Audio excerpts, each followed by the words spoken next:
अस्सलाम वालेकुम नाज़रीन, ताज़ा खबर में आपका इस्तकबाल है। मैं हूं सानिया। अब आइए सबसे पहले नजर डालेंगे हेडलाइंस पर।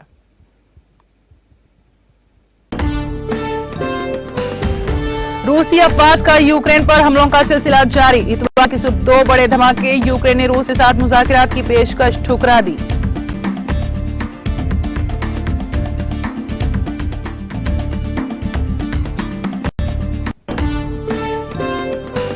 एंटोनियो गुटेरेस ने यूक्रेन के सदर को मजीद इंसानी इमदाद भेजने का दिलाया यकीन। ऑस्ट्रेलिया का नेटो के जरिए यूक्रेन को हथियार भेजने का ऐलान। ट्रंप ने पुतिन की तारीफ करने वाले बयान का किया दिफा।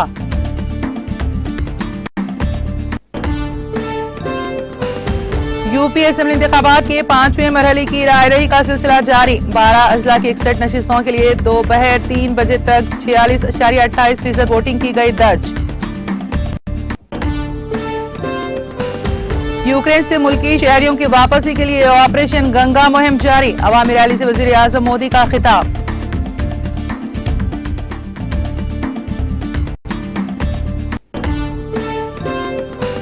होली जैसे त्योहार पर हो वोकल फॉर लोकल का इस्तेमाल। आयुर्वेद को बढ़ाने कई इकदाम। माँ और मादरी जबान जिंदगी को मजबूत बुनियाद फराहम करती है। माहाना प्रोग्राम मन की बात से वजीर आजम मोदी का खिताब।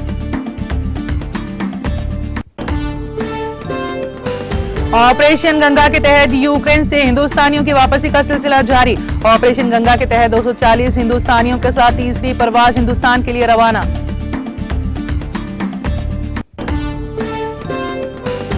तेलंगाना कोरोना टीका अंदाजी में सबसे आगे। वालिदैन बच्चों को पोलियो खुराक पिलाने में गफलत ना करें। हैदराबाद के इंदिरा पार्क पर पल्स पोलियो मुहिम का आगाज करने के बाद रियासती वजीर हरीश राव का खिताब।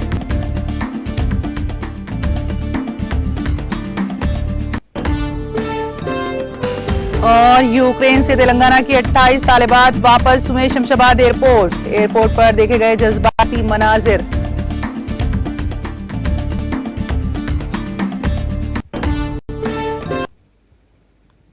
और अब खबरों की तफसील।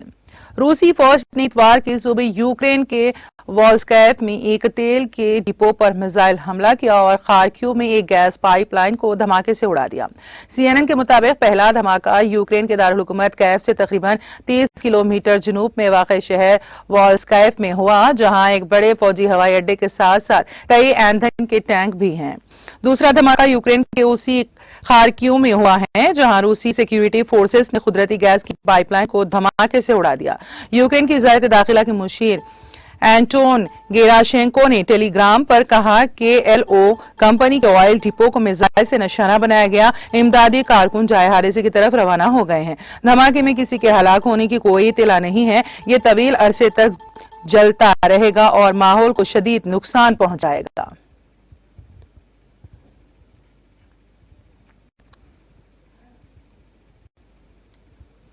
यूक्रेन के सदर व्लादिमीर ज़ेलेंस्की ने बेलारूस में रूस के साथ बातचीत की पेशकश ठुकरा दी है।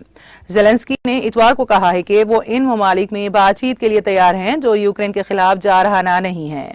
क्रेमलिन के तर्जुमान दिमित्री पेस्कोव ने कहा है कि रूसी वफ्द यूक्रेन के साथ बातचीत के लिए बेलारूस पहुंच चुका है। मुआहदे के मुताबिक रूसी वफूद यूक्रेन के साथ बातचीत के लिए बेलारूस पहुंच चुके हैं, जिनमें वज़ारत खारजा, दिफा, सदारती इंतजामी अफसरान और दीगर शामिल हैं। हम हुमर में बातचीत के लिए तैयार हैं। इस तजवीज का जवाब देते हुए यूक्रेन के सदर ने कहा कि इस वक्त हम मंजी को ना कर रहे हैं। बातचीत किसी दूसरे शहर में हो सकती है। यकीनन हम अमन चाहते हैं, हम मिलना चाहते हैं, हम जंग का खात्मा चाहते हैं। हमने रूस को वारसा, ब्राटिस्लावा, बुडापेस्ट, बाकू और दीगर मुकामात के बारे में बताया था जो जारहाना नहीं हो। यह बातचीत का वाहिद रास्ता है जो ईमानदार और जंग को रोकने वाला है।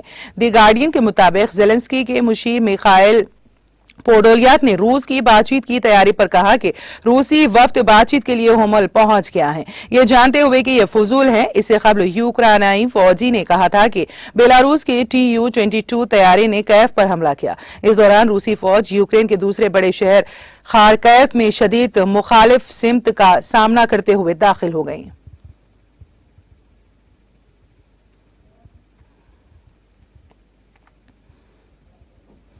ऑस्ट्रेलिया के वज़ीर-ए-आज़म स्कॉट मॉरिसन ने इतवार को कहा है कि यूरोप में नेटो इत्तेहादियों के जरिए यूक्रेन को हथियार फराहम कराए जाएंगे। द सिडनी मॉर्निंग हेराल्ड के मुताबिक मॉरिसन ने कहा, मैंने अभी वज़ीर दिफा पीटर डेटन से बातचीत की है और हम अपने नेटो इत्तेहादियों खास तौर पर अमेरिका और बरतानिया के जरिए यूक्रेन को हथियार फराहम करने की कोशिश करेंगे। उन्होंने कहा कि ऑस्ट्रेलिया ने जुमे के रोज जिस फौजी इमदाद का ऐलान किया था उसको वुसअत देने का नेटो बेहतरीन जरिया है।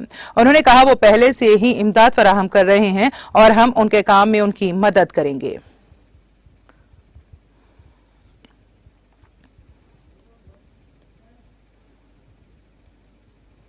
अक़वाम मुत्तहिदा के सेक्रेटरी जनरल एंटोनियो गुटेरेस ने यूक्रेन के सदर वोलोदिमीर ज़ेलेंस्की को मजीद इंसानी इमदाद भेजने का यकीन दिलाया है। गुटेरेस ने हफ्ते के रोज ज़ेलेंस्की के साथ फोन पर बात की और कहा कि मंगल को अक़वाम मुत्तहिदा से यूक्रेन के लिए इजाफी माली इमदाद की अपील की जाएगी। ये अपील गुज़िश्ता जुमेरात को यूक्रेन की फौरी जरूरियात को पूरा करने के लिए अक़वाम मुत्तहिदा के हंगामी इमदादी फंड से $2 मिलियन जारी करने के उनके फैसले के बाद है। दरअसल अक़वाम मुत्तहिदा के तर्जुमान ने कहा है कि गुटेरेस यूक्रेन की मौजूदा सूरत हाल के पेश नजर फिलहाल जिनेवा का सफर नहीं करेंगे। उन्होंने कहा कि यूक्रेन में मौजूदा तनाज़े की सूरत हाल के पेश नजर गुटेरेस फिलहाल न्यूयॉर्क में ही रहेंगे और शेड्यूल के मुताबिक जिनेवा का सफर नहीं करेंगे। वो पीर को वीडियो पैगाम के जरिए अक़वाम मुत्तहिदा की इंसानी हुकूक कौंसिल के इजलास से खिताब करेंगे।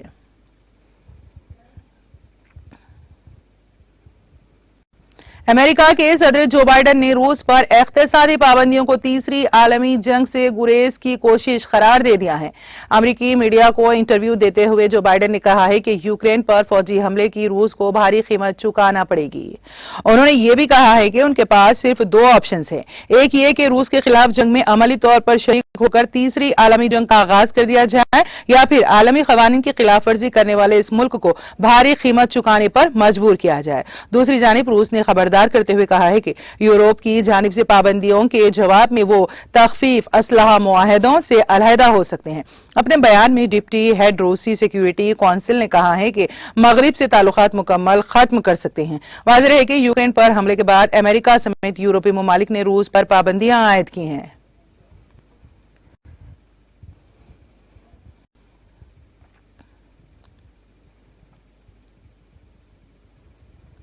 साबिक अमरीकी सदर डोनाल्ड ट्रंप ने रूसी सदर व्लादिमीर पुतिन की तारीफ करने वाले अपने बयान का दिफा किया है। CNN ने इतवार को ये इत्तला दी। साबिक अमरीकी सदर ने यह बयान सालाना कंजर्वेटिव पॉलिटिकल एक्शन कॉन्फ्रेंस में दिया है, जिसमें उन्होंने पुतिन को होशियार करार दिया। ट्रंप ने अपने बयान को वापस लेने से इनकार कर दिया है। ट्रंप ने अपने बयान में कहा कि मसला ये नहीं है कि पुतिन होशियार हैं, हालांकि वो यकीनन होशियार हैं। मुसीबत ये है कि हमारे लीडर बेवकूफ हैं। जब से रूस ने यूक्रेन के खिलाफ फौज का इस्तेमाल किया है, तब से ट्रंप पुतिन की तारीफ कर रहे हैं। एक रेडियो इंटरव्यू में उन्होंने पुतिन को एक बासलाहियत और अमली समझदार करार दिया। ताहम रूसी क़यादत की तारीफ करने वाले बयान के बाद उन्होंने तवाज़ुन बनाने के लिए पुतिन के यूक्रेन पर हमले के फैसले की तनकीद भी की है। यूरोपीय यूनियन के ममालिक रूसी परवाजों के लिए अपनी फिजाई हुदूद बंद कर रहे हैं।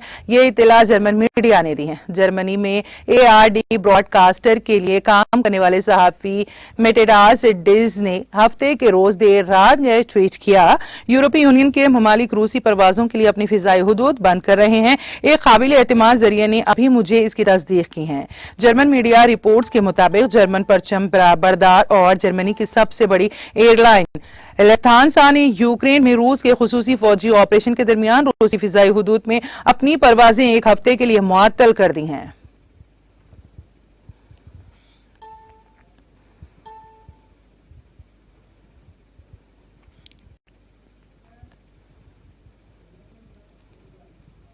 जनूबी कोरिया की खबरसां एजेंसी यूनहाप के मुताबिक शुमाली कोरिया ने इतवार को एक नामालूम प्रोजेक्टाइल का तजुर्बा किया। यूनहाप ने कहा कि यह मिसाइल मशरिक की तरफ फायर किया गया था और इसके लॉन्च का ऐलान जनूबी कोरिया के joint chief of staff JCS ने किया था। जापान के कोस्ट गार्ड ने खबरदार किया है कि शुमाली कोरिया ने इतवार की सुबह एक मिसाइल का तजुर्बा किया। इसके पेश नजर उन्होंने जहाजों को एहतियात बरतने की ताकीद की। क्योडो न्यूज एजेंसी ने इत्तला दी है कि यह प्रोजेक्टाइल जिसके बारे में ख्याल किया जाता है के बहरा जापान से फायर किया गया एक बैलिस्टिक मिसाइल था, जो जापान के खुसूसी इख्तिसादी जोन SEZ से बाहर गिरा। अगर तस्दीक हो जाती है तो ये इस साल जनूबी कोरिया की 8वीं लॉन्च होगी।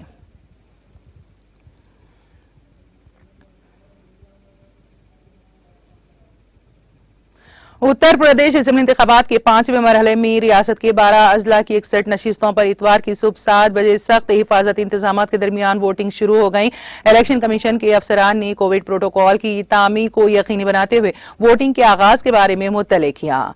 उन्होंने कहा कि वोटर शाम 6 बजे तक अपना हक रायदही इस्तेमाल कर सकेंगे। 5वें मरहले में अमेठी, रायबरेली, चित्रकूट, सुल्तानपुर, प्रतापगढ़, कौशाम्बी, प्रयागराज, बाराबंकी, अयोध्या, बहराइच, श्रावस्ती और गोंडा अजला की 61 असेंबली सीटों पर वोटिंग शुरू हो गई है। सुबह 7 बजे पोलिंग शुरू होने के बाद कुछ पोलिंग स्टेशनों पर सिर्फ 1 या 2 वोटर देखे गए। 5वें मरहले की पोलिंग में 2.25 करोड़ वोटर्स अपना हक रायदही इस्तेमाल करेंगे। उनमें से 1.20 करोड़ मर्द, 1.05 करोड़ खवातीन और 1727 तीसरी जिन्स के वोटर्स हैं। उत्तर प्रदेश में 5वें मरहले के तहत 12 अजला की 61 सीटों पर जारी वोटिंग में दोपहर 3 बजे तक 46.28% राय दहिंदगान ने अपने हक रायदही का इस्तेमाल किया है।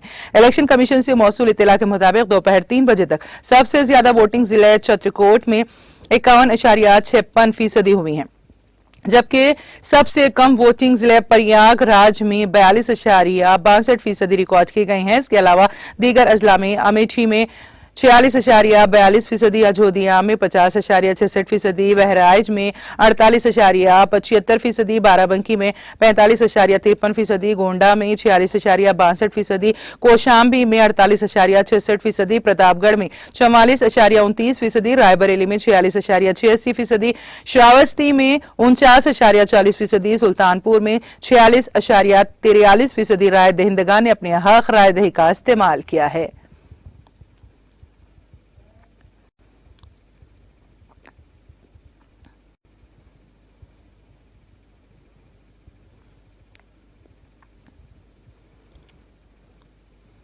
वजीर आजम नरेंद्र मोदी ने यूक्रेन में फंसे हर शहरी को बाहिफाजत मुल्क वापसी के लिए हर मुमकिन इकदाम किए जाने का तस्करा करते हुए कहा कि यूक्रेन में फंसे सभी हिंदुस्तानियों को निकालने के लिए ऑपरेशन गंगा चलाकर हम यूक्रेन में फंसे हर शहरी को वापस ला रहे हैं।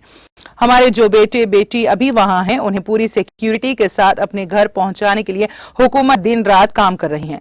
वजीर आजम ने आज यहां बस्ती में बीजेपी उम्मीदवारों की हिमायत में मुनक्किदा एक अवामी रैली से खिताब करते हुए कहा कि हिंदुस्तान ने हमेशा अपने एक एक शहरी की जिंदगी के तहफ्फुज को अव्वलीन तरजीह दी है। ऑपरेशन गंगा चलाकर हम यूक्रेन से भी हजारों लोगों को वापस ला रहे हैं।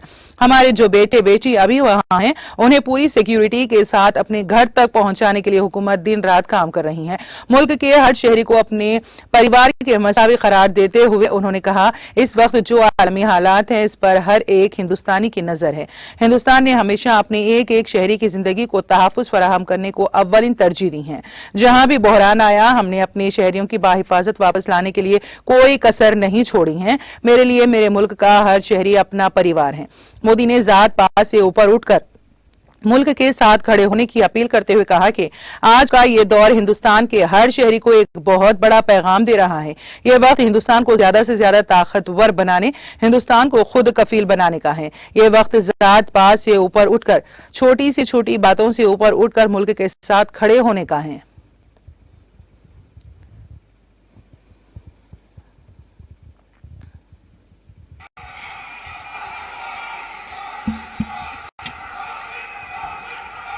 रहुआ सबके राम राम। देवरा बाबा के धरती देवरिया के हम दोनों हाथ जोड़ के प्रणाम करे तने।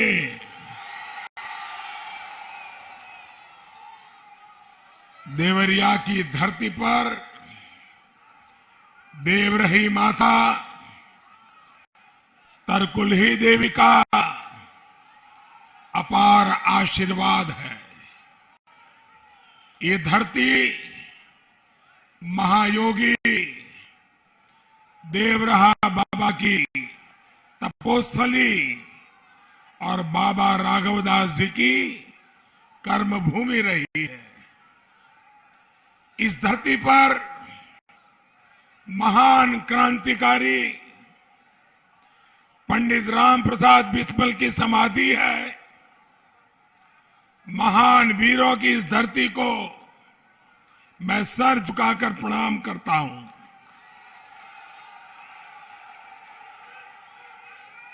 मैं दूसरे जिलों से जुड़े सभी मतदाता बहनों और भाइयों का भी अभिवादन करता हूं। साथियों, इन चुनावों में मुझे अनेक बार उत्तर प्रदेश आने का मौका मिला है। यूपी में इस बार जिस तरह का चुनाव हो रहा है उसे ये घोर परिवारवादी समझ ही नहीं पा रहे हैं। इस बार का चुनाव घोर परिवारवादियों और घनघोर राष्ट्रभक्तों के बीच है।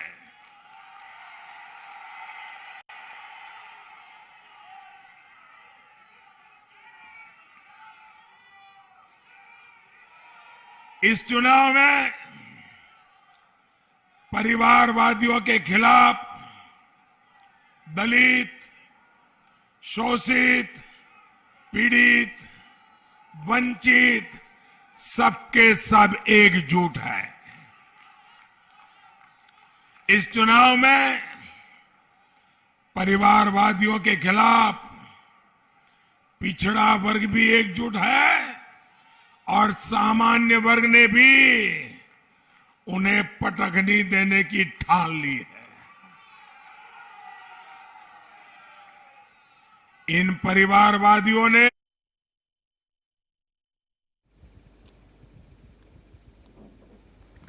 वजीर आजम नरेंद्र मोदी ने शिवरात्रि और होली के मौके पर मुल्क के बाशिंदों को पेशगी मुबारकबाद देते हुए कहा है कि होली जैसे त्योहारों पर वोकल फॉर लोकल के उसूल पर अमल करते हुए मुकामी मसनूआत को अहमियत दी जानी चाहिए ताकि लोगों की जिंदगियों में खुशियों का रंग घोला जा सकता है। मोदी ने इतवार को ऑल इंडिया रेडियो से नशर होने वाले अपने माहाना प्रोग्राम मन की बात की 86वीं किस्त में मुल्क के बाशिंदों से खिताब करते हुए कहा कि वोकल फॉर लोकल का इस्तेमाल करके हम न सिर्फ त्योहार की खुशियां मना सकते हैं बल्कि मुकामी लोगों की जिंदगियों में भी खुशियों की बहार ला सकते हैं।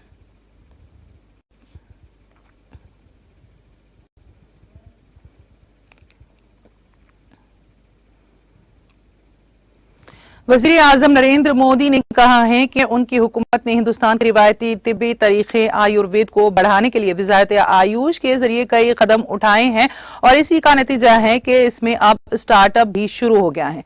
मोदी ने रेडियो पर नशर अपने माहाना प्रोग्राम मन की बात की 86वीं कड़ी में इतवार को कहा कि उनकी हुकूमत ने पिछले 7 वर्षों में मुल्क में आयुर्वेद की तशहीर पर अहमियत तवज्जो की गई है। आयुष की वजारत की तश्कील से तिब और सेहत से वाबस्ता हमारे रिवायती तरीकों को मकबूल बनाने के आज़म को और मजबूत मिली है और उन्हें इस बात की खुशी है कि पिछले कुछ वक्त में आयुर्वेद के शोबे में भी कई नए स्टार्टअप भी सामने आए हैं।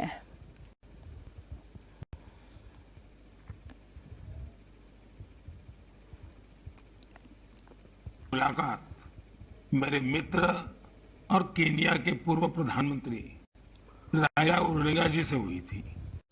ये मुलाकात दिलचस्प तो थी लेकिन बहुत भावुक थी। हम बहुत अच्छे मित्र रहे तो खुल करके काफी बातें भी कर लेते हैं।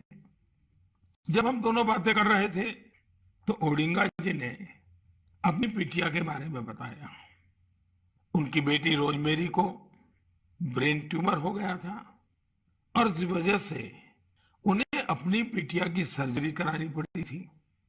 लेकिन उसका एक दुष्परिणाम यह हुआ कि रोजमेरी की आंखों की रोशनी करीब करीब चली गई, दिखाई देना ही बंद हो गया।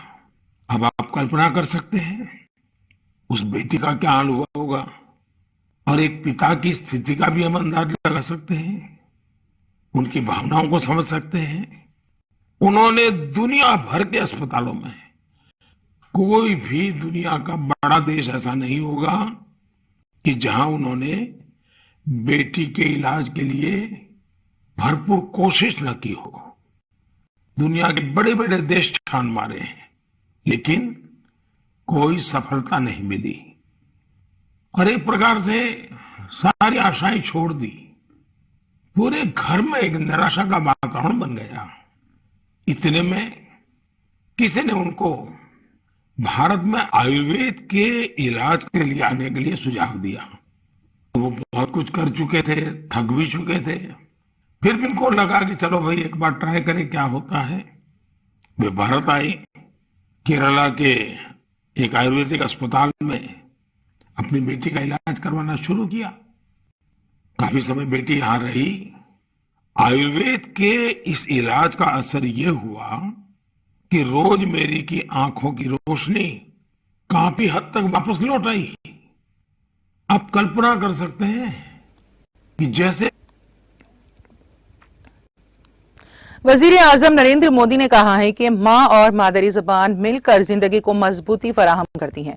कोई भी इंसान अपनी माँ और मादरी जबान ना छोड़ सकता है और ना ही उनके बगैर तरक्की कर सकता है। मोदी ने इतवार को अपने माहाना रेडियो प्रोग्राम मन की बात की 86वीं किस्त में कहा कि हिंदी हिंदुस्तान की अहम जबान है और हमें इस बात पर फख्र होना चाहिए कि 2019 में हिंदी दुनिया में सबसे ज्यादा बोली जाने वाली जबानों में तीसरे नंबर पर थी। इसमें बड़ी बात यह है कि हिंदुस्तान में 121 मादरी जबानें हैं और उनमें से 14 ऐसी हैं जिनमें से हर जबान को 1 करोड़ से ज्यादा लोग बोलते हैं। उन्होंने कहा, कुछ दिन पहले हमने मादरी जबान का दिन मनाया। मादरी जबान लफ्ज कहां से आया है, उसकी इब्तिदा कैसे हुई, इस ताल्लुक से दानिश्वर बहुत से एकेडमिक इंटप दे सकते हैं। मैं तो मादरी जबान के लिए यही कहूंगा कि जैसे हमारी जिंदगी को हमारी माँ तराशती हैं, वैसे ही मादरी जबान भी हमारी जिंदगी को तराशती हैं।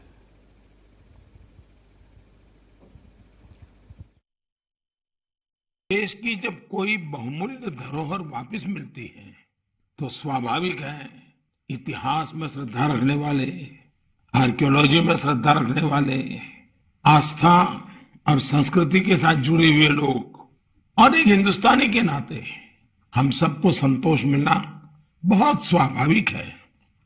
साथियों, भारतीय संस्कृति और अपनी धरोहर की बात करते हुए मैं आज आपको मन की बात में 2 लोगों से मिलवाना चाहता हूं। इन दिनों फेसबुक, ट्विटर और इंस्टाग्राम पर तंजानिया के 2 भाई बहन किलीपोन और उनकी बहन नीमा ये बहुत चर्चा में है और मुझे पक्का भरोसा है आपने भी उनके बारे में जरूर सुना होगा। उनके अंदर भारतीय संगीत को लेकर एक जुनून है, एक दीवानगी है और इसी वजह से वे काफी लोकप्रिय भी हैं। लिप सिंक के उनके तरीके से पता चलता है कि इसके लिए वे कितनी ज्यादा मेहनत करते हैं। हाल ही में गणतंत्र दिवस के अवसर पर हमारा राष्ट्रगान जन गण मन गाते हुए उनका वीडियो खूब वायरल हुआ था।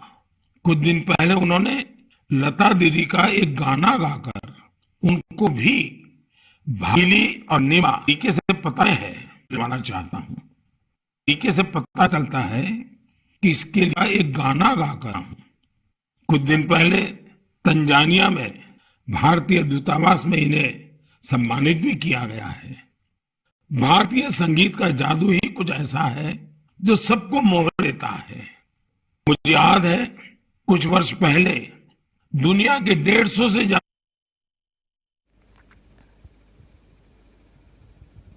ऑपरेशन गंगा के तहत 240 हिंदुस्तानी शहरियों को लेकर तीसरी परवाज हंगरी के दारुल हुकूमत बुडापेस्ट से दिल्ली के लिए रवाना हुई है, जबकि दूसरी परवाज 250 हिंदुस्तानी शहरियों को लेकर इतवार की सुबह यहां पहुंची। वजीर खारजा एस जयशंकर ने ट्वीट किया, ऑपरेशन गंगा के तहत 240 हिंदुस्तानी शहरियों के साथ तीसरी परवाज बुडापेस्ट से दिल्ली के लिए रवाना हुई है। उन्होंने मजीद कहा कि वो जंगजदा यूक्रेन से हिंदुस्तानी शहरियों के इनखला की जाती तौर पर निगरानी कर रहे हैं। दरियासना एयर इंडिया 1942 की परवाज रोमानिया के दारुल हुकूमत बुखारेस्ट से 250 हिंदुस्तानी शहरियों को लेकर तकरीबन 3 बजे दिल्ली हवाई अड्डे पर उतरी हैं।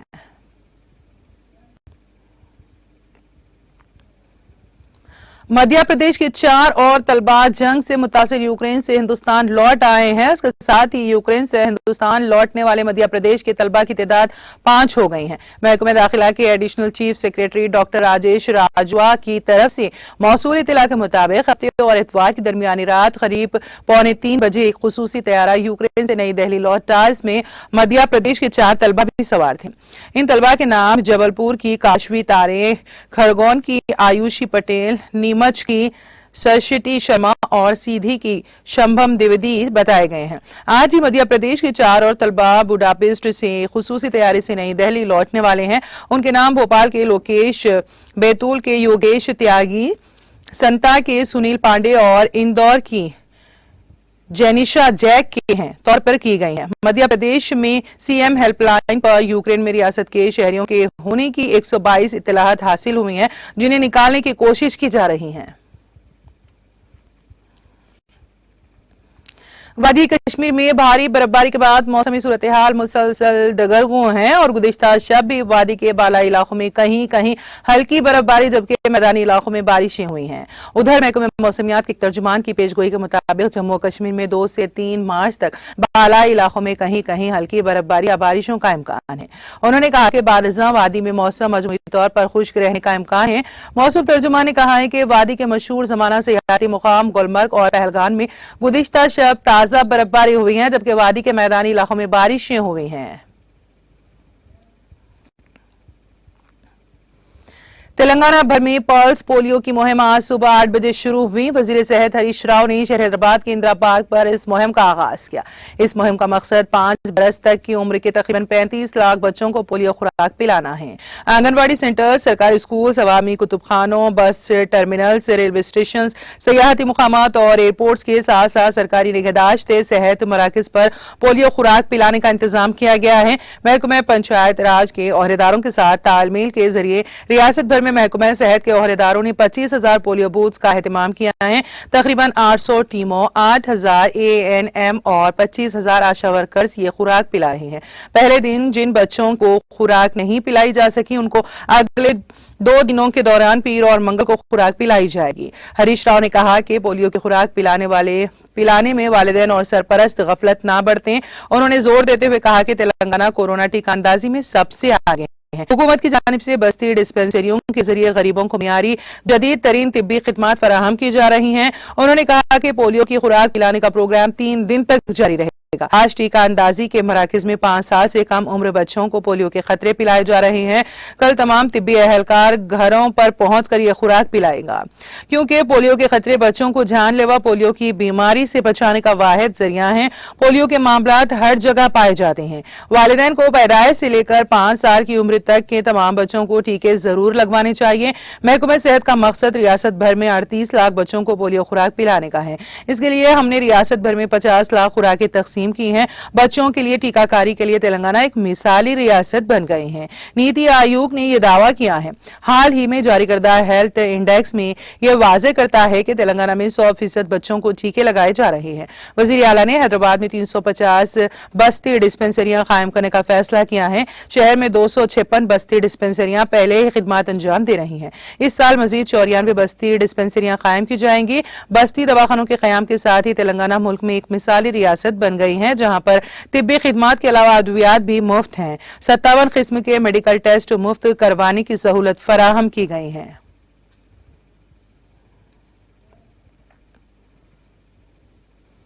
जंग ज़दा मुल्क यूक्रेन में फंसे तेलंगाना के तलबा में से 28 तालिबात हैदराबाद वापस हो गए हैं। मुंबई से ये तालिबात आज सुबह हैदराबाद वापस हुए, जबकि आंध्र प्रदेश के तलबा मुंबई से विजयवाड़ा के लिए रवाना हुए। शमशाबाद एयरपोर्ट पर प्रोटोकॉल टीम की जानिब से उनका इस्तकबाल किया गया और गुलदस्ते दिए गए। उनकी ये फ्लाइट सुबह 7:30 बजे तेलंगाना के दारुल हुकूमत पहुंची। एयरपोर्ट पर जज्बाती मनाजिर देखे गए। उनके वालिदैन और रिश्तेदारों ने उनको गले लगाते हुए उनका इस्तकबाल किया। इस मौके पर मीडिया से बात करते हुए मोती नगर इरागड्डा की MBBS तालिबा शैलजा ने कहा कि 2 हफ्ते पहले वो यूक्रेन रवाना हुई थी, ताहम वो रूस के यूक्रेन पर हमले पर अपने वतन वापस हो गई हैं। उन्होंने कहा कि कई हिंदुस्तानी तलबा वहां फंस गए हैं, जिनकी वापसी के लिए हिंदुस्तानी सिफारतखाने को कोशिश कर रहा है। ये पहला बैच है। उन्होंने कहा कि जो तालिबान आज वापस हुए वो यूक्रेन की मगरबी सिमत थी, जबकि यूक्रेन के मशरिकी जोन में काफी गड़बड़ है। उन्होंने उनकी महफूज तौर पर वापसी पर वजीर आला के चंद्रशेखर राव से इजहार तशक्कुर किया।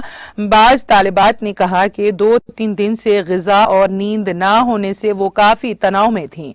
उन्होंने कहा कि बम गिरने की आवाजें आ रही थी। यूक्रेन में सिफारतखाने से फोन पर राब्ता किया गया, जिसके बाद रोमानिया से मुंबई और फिर मुंबई से वो हैदराबाद वापस हुई। एक तालिबा ने कहा कि मजीद 3000 तलबा यूक्रेन में फंसे हुए हैं। हिंदुस्तानी सिफारतखाने ने हिंदुस्तान वापसी को यकीनी बनाया, जबकि मुंबई से हैदराबाद लाने के लिए तेलंगाना हुकूमत ने इक़दाम किए और वो महफूज तरीके से अपने आबाई मुकाम पहुंच सके। उन्होंने निशानदेही करते हुए कहा कि यूक्रेन की मशरिकी सिमत में मुश्किल सूरत हाल है, जहां तलबा मेट्रो स्टेशनों के बंकरों में पनाह लेने पर मजबूर थे। उन्होंने कहा कि वो रोमानिया के रास्ता वापस हुए हैं, क्योंकि रोमानिया की सरहद यूक्रेन से करीब है। उन्होंने कहा कि यूक्रेन के कई दिगर शहरों में बमबारी हो रही है। कई तलबा बंकरों में पनाह लेने पर मजबूर हैं। रोमानिया, हंगरी, स्लोवाकिया सिफारतखाने से उनको बेहतर रद्द-ए-अमल मिला, जिन्होंने उनकी वापसी को यकीनी बनाने के इक़दाम किए और तेलंगाना और AP हुकूमत ने भी काफी मदद की। बाज वालिदैन ने कहा कि उनको अपने बच्चों को देखकर काफी खुशी हुई है। उनके बारे में काफी फिक्रमंदी थी और खौफ भी पाया जाता था। रोजाना उनसे फोन पर बात होती थी। उनकी वापसी पर वो वजीर आजम मोदी, वजीर आला तेलंगाना के चंद्रशेखर राव, वजीर IT तारक रामाराव का शुक्रिया अदा करती हैं। एयरपोर्ट पर प्रकाश गौड़ MLA के अलावा शमशाबाद DCP जगदीश्वर रेड्डी ने भी इस्तकबाल किया।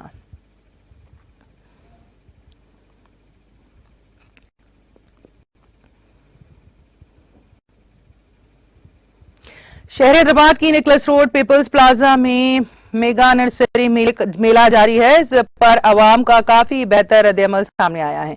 दोनों जुड़वा शहरों हैदराबाद व सिकंदराबाद में टेरेस गार्डन, किचन गार्डन के मुंतजमीन की बड़ी तादाद इस मेले में नजर आई है।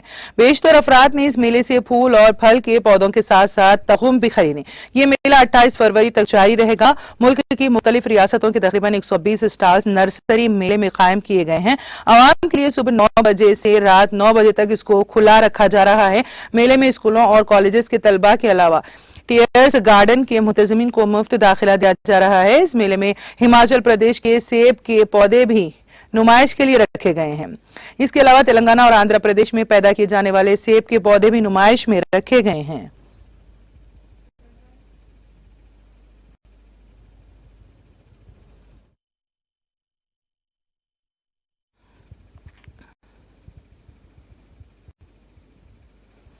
और अब आखिर में एक नजर हेडलाइंस पर। रूसी अफवाज का यूक्रेन पर हमलों का सिलसिला जारी। इतवार की सुबह 2 बड़े धमाके। यूक्रेन ने रूस के साथ मुज़ाकिरात की पेशकश ठुकरा दी।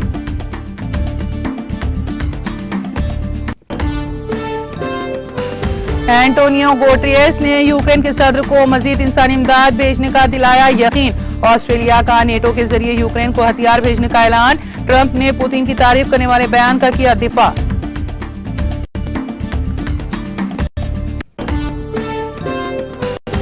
यूपी असेंबली इंतखाबात के 5वें मरहले की रायदही का सिलसिला जारी।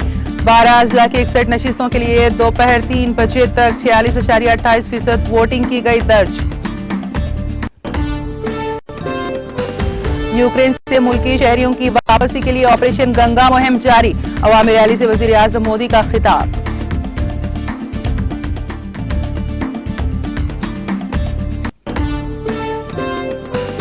होली जैसे त्योहार पर हो वोकल फॉर लोकल का इस्तेमाल। आयुर्वेद को बढ़ाने कई इक़दाम। माँ और मादरी ज़बान जिंदगी को मजबूत बुनियाद फराहम करती है। माहाना प्रोग्राम मन की बात से वजीर आजम मोदी का खिताब। ऑपरेशन गंगा के तहत यूक्रेन से हिंदुस्तानियों की वापसी का सिलसिला जारी। ऑपरेशन गंगा के तहत 240 हिंदुस्तानियों के साथ तीसरी परवाज हिंदुस्तान के लिए रवाना।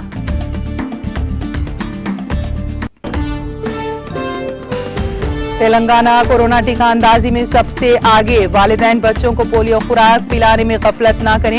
हैदराबाद के इंदिरा पार्क पर पल्स पोलियो मुहिम का आगाज करने के बाद रियासती वजीर हरीश राव का खिताब। और यूक्रेन से तेलंगाना के 28 तालिबात वापस हुए शमशाबाद एयरपोर्ट पर देखे गए जज्बाती मनाजिर।